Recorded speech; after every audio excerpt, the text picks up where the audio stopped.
Welcome to our YouTube channel, Tuition Home Coaching Center. Please subscribe to our channel to get more videos like this. Thank you all. আসসালামু আলাইকুম প্রিয় শিক্ষার্থীরা, তোমরা সকলে কেমন আছো? আশা করছি সকলেই খুব ভালো আছো।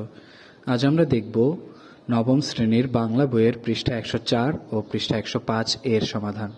তোমরা যারা চ্যানেলটি এখনো সাবস্ক্রাইব করোনি তারা চ্যানেলটি সাবস্ক্রাইব করে নিও, তাহলে পরবর্তী পড়াগুলো তোমরা এই চ্যানেলে সবার আগে একসাথে পেয়ে যাবে। আর পূর্ববর্তী পৃষ্ঠার সমাধানগুলো প্রয়োজন হলে চ্যানেলের প্লেলিস্টে সেই পড়াগুলো দেওয়া আছে, তোমরা সেখান থেকে সেই পড়াগুলো দেখে নিতে পারো। তাহলে চলো শুরু করা যাক আমাদের আজকের পড়াটি।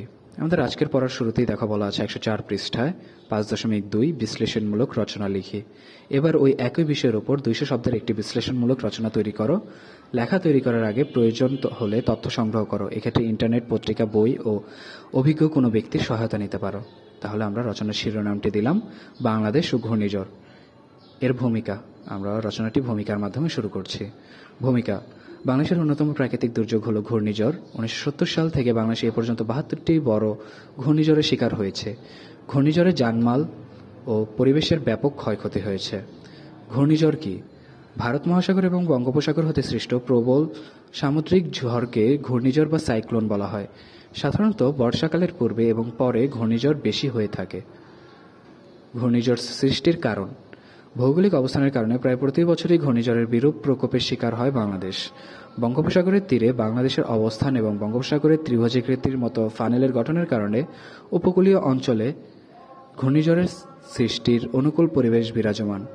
বাংলাদেশের উপকূলবর্তী এলাকাসমূহ এবং উপকূল থেকে দূরবর্তী দ্বীপগুলোর উচ্চতা খুব বেশি নয় এবং গড় উচ্চতা সমুদ্রপৃষ্ঠ থেকে 3 মিটারের কম। এর ফলে এই এলাকাগুলো খুব সহজেই জোয়ারের সৃষ্ট জলোচ্ছ্বাসের কবলে পড়ে। এরপর ঘূর্ণিঝড়ের শ্রেণীবিন্যাস।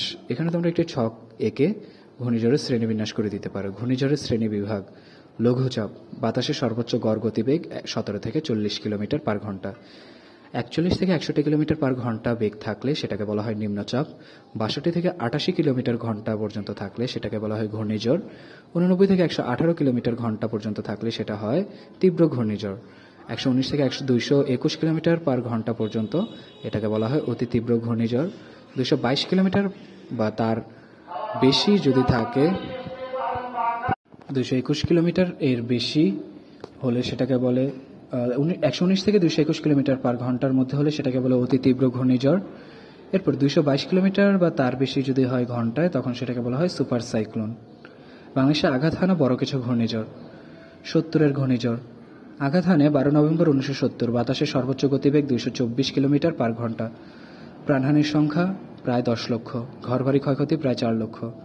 91-এর ঘূর্ণিঝড়। 29 এপ্রিল 1991 সালে আঘাত হানে। বাতাসের সর্বোচ্চ গতিবেগ 225 কিলোমিটার প্রতি ঘন্টা। এরপর প্রাণহানির সংখ্যা প্রায় 1.5 লক্ষ।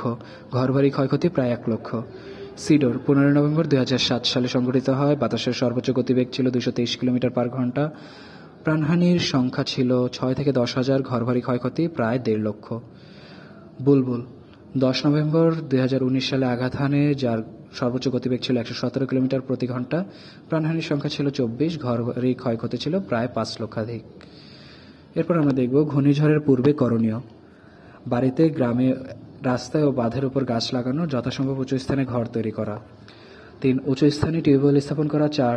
জেলে নৌকা, লঞ্চ ও ট্রলারে রেডিও রাখা। 5. বাড়িতে প্রাথমিক চিকিৎসা সরঞ্জাম রাখা। 6. ঘূর্ণিঝড়ের মাসগুলোতে বাড়িতে মরিচিরা, বিস্কুট জাতীয় শুকনো খাবার রাখা। ঘূর্ণিঝড়কালীন করণীয়: 1. স্বেচ্ছাসেবকদের সাথে যোগাযোগ রাখা এবং তাদের পরামর্শ অনুযায়ী প্রস্তুতি নেওয়া। 2. বিপদ সংকেত পাওয়ার পর বাড়ির নারী, শিশু ও বৃদ্ধদের নিকটবর্তী আশ্রয় কেন্দ্রে পৌঁছে দেওয়া। 3. অতি প্রয়োজনীয় দ্রব্য সামগ্রী পানি নিরোধন পলিথিন ব্যাগে ভরে গর্তে পুঁতে রাখা। 4. রেডিওতে প্রতি 15 মিনিট পরপর ঘূর্ণিঝড়ের খবর শোনা। ঘূর্ণিঝড় পরবর্তী করণীয়: 1. অতি দ্রুত উদ্ধার দল দিয়ে লোকদের উদ্ধার করা। 2. দ্রুত পুনর্বাসন ও পুনর্গঠন কার্যক্রম সম্পন্ন করা। 3. রাস্তাঘাটের ওপর পড়া গাছপালা সরিয়ে ফেলা। 4. পানি ফুটিয়ে পান করা। 5. দ্রুত উৎপাদনশীল ফসল চাষ করা যাতে তাড়াতাড়ি ফসল ঘরে ওঠে। এরপর ঘূর্ণিঝড় প্রতিরোধে বাংলাদেশের পদক্ষেপ। মানুষের দুর্যোগ ব্যবস্থাপনার ক্ষেত্রে বিস্ময়কর অর্জন উপকূলীয় এলাকায় গড়ে তোলা সমাজভিত্তিক ঘূর্ণিঝড় প্রস্তুতি কর্মসূচি CPP।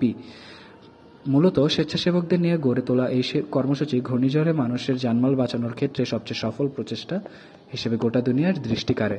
বর্তমানে 13টি উপকূলীয় জেলায় 40টি উপজেলার ঘূর্ণিঝড়ের খবর পৌঁছানো থেকে শুরু করে নিরাপদ আশ্রয় নিয়ে যাওয়া এবং ঘূর্ণিঝড় পরবর্তী উদ্ধারে ও ত্রাণ বন্টনের আদর্শ ভূমিকা পালন করে আসছে।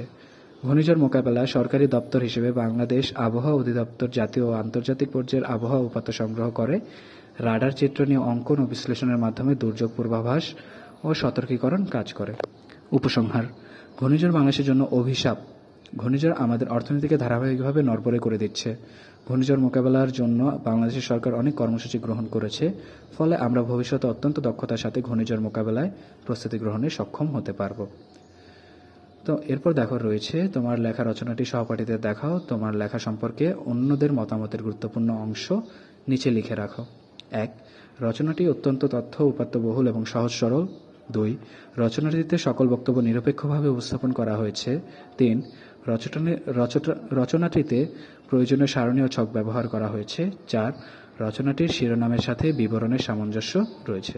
তাহলে শিক্ষার্থীরা, আমরা দেখে নিলাম নবম শ্রেণীর বাংলা বইয়ের পৃষ্ঠা 104 ও 105-এর সমাধানটি। পরবর্তী পৃষ্ঠার সমাধানগুলো পেতে চ্যানেলটি সাবস্ক্রাইব করে আমাদের সাথেই থাকো। ধন্যবাদ সকলকে।